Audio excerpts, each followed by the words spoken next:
ورته په دې باندې عمل نصیب کړي. کوم 2 هلکان 3 هلکان چې په جیل کې دي دا قسم د دې ټولو دی، دا فیصله د دې ټولو دی. بعضې خلکو دغه خدشه ښکاره کړه، نه ما ورته وویل چې دا د دواړو خاندانونو قسم دی. الله پاک دی په دغه روغه واړه زاړه مشران کشران ټولو ته صحیح عمل کولو توفیق نصیب کړي. وصلی الله تعالی علی خیر خلقه محمد و آله و اصحابه اجمعین. بسم الله الرحمن الرحیم. زیم جی عرفان دورانی، تاسو ګورئ جی پیام خیبر غز چوک کې موجود یو. دلته دشمنی وا آغا چې دی روغه کې بدله شوه ماشاءالله. دلته نن چې دی مشران بګې راغلي دي، بیا دینه اخوا چې وګورئ نو عالمان حضراتو پکې هم مرسته کړې ده او دا روغه سر ته رسولې ده. دلته نن چې دی نو SHO صاحب هم موجود دی او د پولیس ټول عمله هم موجوده ده. د روغه کې راغلي دي نن او د کلي څومره مشران دي دا ټول دلته موجوده دي. نن دا روغه چې دا ماشاءالله سر ته ورسېده او د دشمنۍ کې چې دی نو 7 تنازعات هغه قرآن باندې لاس کې غوستلی شو او په قرآن باندې دا قسم وشو چې مونږ به نن نه پس یو بل سره رورولي کوو، بدي به نه کوو. نو زما د اړخ نه خدا دی چې قلم کلچر تاسو والی ټوپک کلچر ختم کوي، ولې چې دا وخت داسې دی چې دا پښتانه دي ماشاءالله او د پښتنو نه چې دی نو دا امید دی زمونږ چې قلم کلچر به مخکې به شروع شي. دې سره سره چې دی تاسو لیدي کتیم شي موږ سره عالمان حضرات هم ولاړ دي.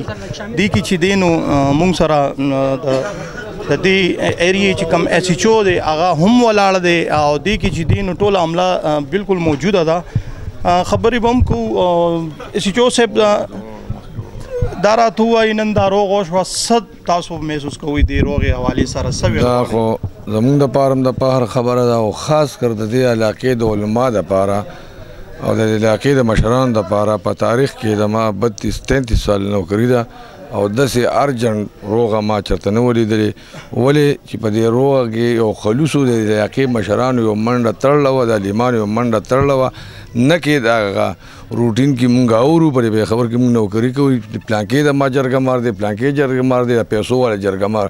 نو دا د عالمانو د مولیانو صاحبانو په مشرۍ کې په قیادت کې د علاقې مشرانو منډه تړلې ولې او په تاریخ کې بازو دا وایم چې د ما په علم کې دا نشته دومره زر روغه شوی او الله دې مطلب دی دغه شان دوی یو بل سره روغ ساتي او زموږ دپاره دا ډېره د فخر خبره ده، د علاقې دپاره د فخر خبره ده چې داسې مشران په یو علاقه کې او زومره زر تر زره 2 کسان یو بل سره جوړ کړي.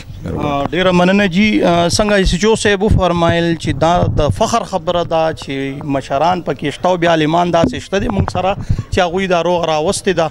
دې سره سره چې دی موږ هم دا د خپل د چینل د وساده د دا ویل غواړو ټوپک کلچر پرېږدي، الله دپاره قلم کلچر راوالی او تاسو چې دی نو دا دشمنیانې بدیانې پرېږدئ. عالم صاحب هم ولاړ دی، کاري صاحب دې سره به هم خبرې کوو. نن دیو ډېره مزیداره روغه مو کړه او دعا هم پکې ډېره ښایسته دعا وکړله. السلام علیکم. وعلیکم السلام ورحمت الله.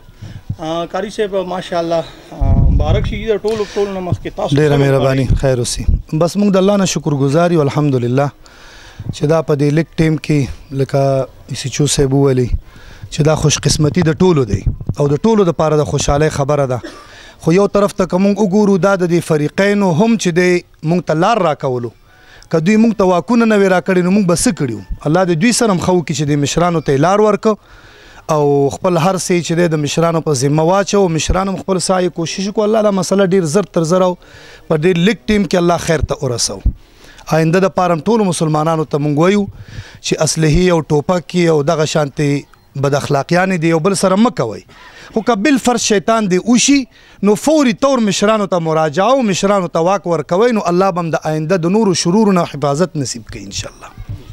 مینوالو ته څه میسج ورکوئ چې د جنګ نه څه نه جوړېږي؟ هېڅ هم نه جوړېږي چې دا خپل لاسونه کټ کول دي که نه. موږ مخکې بیان کې وویلې چې ټول مسلمانان سره یو تن بدن دي. اوس چې په یو بدن کې سر خوږېږي نو ټول بدن بې آراموي. نو یو مسلمان تکلیف دا د ټول مسلمانانو تکلیف دی، نو بل ته تکلیف ورکول ځان ته تکلیف ورکول دي. اوس دا یو خاندان دی، یو کور دی، خو بس چې راغی د شیطان حرکاتو. خو بس اوس هم شکر دی الحمدلله چې زر تر زره دا مسله حل شو. آینده دی الله د داسې مصایبو نه حفاظت نصیب کړي د ټولو. ډېره مننه جی، شکریہ. موږ سره جی همدې کې فریقین پهله فریقین ولاړ دي، دې سره هم خبرې کوو چې د دیو څه وینا ده د روغې حوالې سره. السلام علیکم. وعلیکم السلام. مبارک شي جی. خدای دې وبخښه خوشحاله اوسئ زموږ د ټول کلي دې مبارک شي چې زموږ په دې کلي کې دا نه په اخلاص او په دغه منډه وشوله دا د مولانا صاحب په دغه باندې ته موږ سره ډېره په اخلاص منډه وواله او د الله تعالی مدد را سره او موږ ډېره په اخلاص منډه وواله او الله تعالی زموږ مدد وکړو موږ دا کار وکړلو او زه بیا هم د خپل کلي ته دا یو خاص کوم چې زموږ کلي کې داسې یو خبره راشي نو هر سړی دا دغه کوي چې یو پاسي یو سړي کور دی روغی هر سړي ته یې د رور په نظر ګوري هر سړي سره دی په اخلاص منډه وي نو دا به زموږ کلی ډېر ښه شي او انشاءالله روان به شي نو مهرباني وکړئ زموږ په دې کلي کې چې کوم خلک دي دی د یو بل سره د ورولۍ منډه کوي لکه موږ چې څنګه په اخلاص منډه وواله د مولانا صاحب سره د لومبۍ ورځې نه چې کم اخلاص باندې موږ منډه والې د روان یو پي نو انشاءالله موږ الله پاک ډېر زر کامیاب کړو نو بس دغسې زه هر یو سړي ته سوال کوم چې هر یو سړی دی په خپل کلي کې داسې یو ورولۍ منډه وي یو داسې یو خبره دی کوي چې د یو سړي پې کور روغېږي او یو سړي سره دی په اخلاص منډه وي والسلام. بالکل جی ډېر زبردست میسیج او مینوالو څنګه چې د مشر دا خبره وکړله دې سره سره موږ سره چې کم فریق ولاړ دی روغې نن روغې وکړله ای سره هم خبره کوو. السلام علیکم جی. وعلیکم السلام. السلام علیکم جی. الله تعالی دې د کلي مشرانو سره او علماو سره ډېر ښه وکړي چې زمونږ روغې راوسته زمونږ یو خاندان او یو ورونه و او مطلب دا چې زمونږ یې روغ کړو الله یې د دوی داسې غم او درد نه وساتي الله تعالی دې هر ځای کې همدغه شان عالمان او مشران پیدا کړي چې دغه شان روغې جوړې راولي او مه کوئ دا غلط حرکتونه مه کوئ غلط خبرې مه کوئ غلط ډز مه کوئ او مطلب چې دا اوس وګورئ زمونږ څه حالات دی زنانه په کور کې ناستې دي موږ بار یو اوس الله تعالی د خلکو سره ډېر ښه وکړي او ډېر عزت دی الله تعالی وله ورکړي خصوصي سرکاري ورونه چې دي هغوی هم ښه منډه والې ده ښه زموږ حفاظت یې کړی زموږ د زنانو حفاظت یې کړی زموږ د کور حفاظت یې کړی دی او عالمان صاحبان دي مشران دي او دوی سره د الله تعالی ډېر عزت وکړي الله دې ورسره ښه وکړي. ډېره مننه جی. وعلیکم السلام. بسم الله الرحمن الرحیم.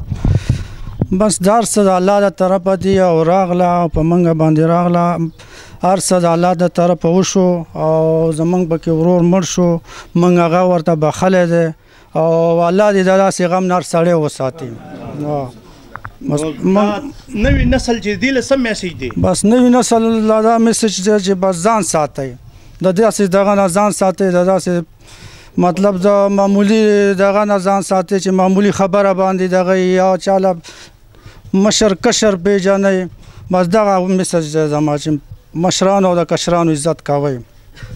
څنګه چې مینوالو د مشر مو ویلې د مشرانو کشرانو عزت کوي الله دپاره زه بار بار دا خبره ځکه کومه چې دا ټوپک کلچر پرېږدي او قلم کلچر والی دې دپاره چې دا داسې وخت روان دی چې دې کې به مونږ جنګونه کوو او که نه مونږ به کاروبارونه کوو رزق به ګټو ځان له نو نن ماشاءالله روغ وشوله په غس چوک کې پندو کې ولاړ یو او الله پاک ډیر خیر او د رحمت فرښتې پکې وګرځېدې او دعاګانې هم یقینا ډیر شوي وي نن دې روغې له بیا خاص کر زموږ عالم صاحب هم پکې چې کم کردار ادا کو بیا د کلي مشرانو کم کردار ادا کو هغه هم او بیا چې دې زموږ د تاڼې سیچو صاحب او د دې عمله چې کم کردار ادا کو هغه تاسو ګورئ جی پیام خیبر زه هم جی عرفان دورانی د الله په امان.